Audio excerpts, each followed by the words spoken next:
Assalamualaikum warahmatullahi wabarakatuh. Sebelumnya, perkenalkan, my name is Ajnes Tasya Nur Mutiara Sabila and my ID number 18010062. Sebelumnya, di sini saya akan menjelaskan introduction. Nah, sebelum introduction itu ada title page, abstract, and keyword. Di title page ada 4, yaitu title. Title itu artinya judul. Lalu yang kedua author. Author itu artinya penulis. Dan yang ketiga affiliation. Affiliation itu tempat di mana si penulis bekerja atau si penulis kuliah. Bisa juga institusi, misalnya IKIP Siliwangi seperti itu. Lalu dan yang terakhir ada contact person.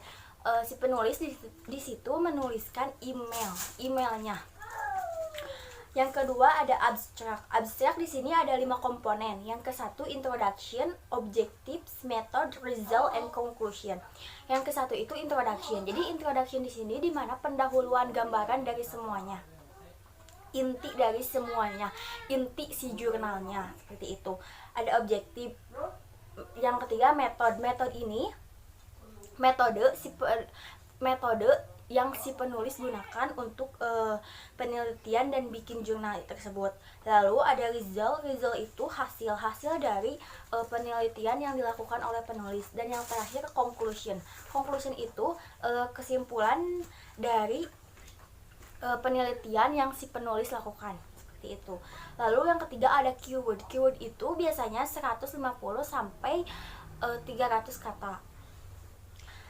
Dan yang di sini ada introduction. Introduction itu ada 4. Introduction itu biasanya why. Jadi why itu kenapa si penulis bisa menuliskan jurnal atau artikel tersebut.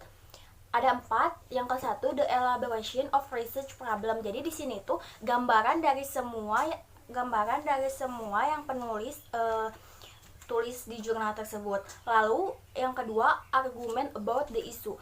Si penulis berargumen mengenai isu yang terjadi saat penelitian. Yang ketiga graph in literature. Literature itu yang dikatakan oleh para ahli, misalnya Sugiono dalam kurung 2015 seperti itu. Dan yang terakhir the purpose of research.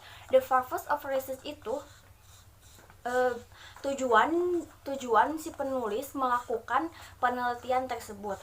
Nah, di sini saya akan memaparkan sedikit introduction dari jurnal yang kelompok kami diskusikan. Jadi introduction di sini tuh involvement of guidance and counseling in school is a shared responsibility between the school personnel. Jadi artinya implementasi pedoman dan counseling di sekolah juga dibagikan tanggung jawab antar personil sekolah seperti itu.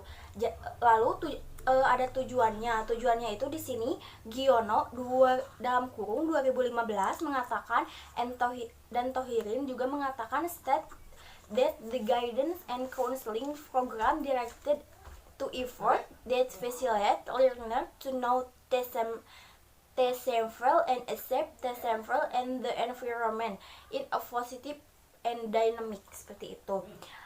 Biasanya di introduction ini selain itu penulis menggunakan tenses simple present tense. Kalau bukan simple past tense atau simple future, karena yang sedang terjadi saat itu juga, bukan yang kemarin atau yang akan datang seperti itu. Sekian materi yang saya jelaskan, akan dilanjutkan oleh teman saya. Perkenalkan, nama saya Nidia Indira Melenia, my ID number 18010104. Tujuan penelitian ini adalah untuk mengetahui pelaksanaan bimbingan dan konseling di SMA Government School Palangkaraya. Penelitian ini menggunakan penelitian deskriptif dengan mengadaptasi evaluasi kedua model tersebut, yaitu model EPIC dari Hammond dan Continence Model of Stake. Yang dinyatakan bahwa program bimbingan dan konseling diarahkan pada upaya memfasilitasi peserta didik untuk mengenal diri mereka sendiri dan menerima diri mereka sendiri dan lingkungan secara positif dan dinamis. Persiapan program bimbingan dan konseling merupakan wujud dari self-efektif dan produktif. sesuai dengan peran yang diinginkan sehingga merupakan desain atau rencana kegiatan yang akan dilaksanakan dalam periode tertentu. Layanan bimbingan konseling ini dibagi menjadi dua, ada individu dan ada juga yang kelompok. Ini harus menjadi titik perhatian untuk diterapkan sebagai konselor layanan bimbingan dan konseling di sekolah. Assalamualaikum warahmatullahi wabarakatuh. Sebelumnya izin memperkenalkan diri. Nama saya Lufi Kusmayanti dengan NIM 18010045. Di sini saya akan menjelaskan salah satunya yaitu where. Where itu yaitu dengan arti di mana. Nah, di mana penelitian ini dilakukan? Penelitian ini dilakukan di SMA 1, SMAN 1 Palangkaraya, SMAN 2 Palangkaraya, SMAN 3 Palangkaraya. Nah, karena dengan sesuai dengan judulnya yaitu Implementation Guidance and Counseling in Senior High Government School in Palangkaraya. Nah, yang tempatnya tadi yang di SMAN 1 Palangkaraya, SMAN 2 Palangkaraya, SMAN 3 Palangkaraya itu termasuk ke dalam research sites. My name Aditya Triana Mustafa and I am 180100040.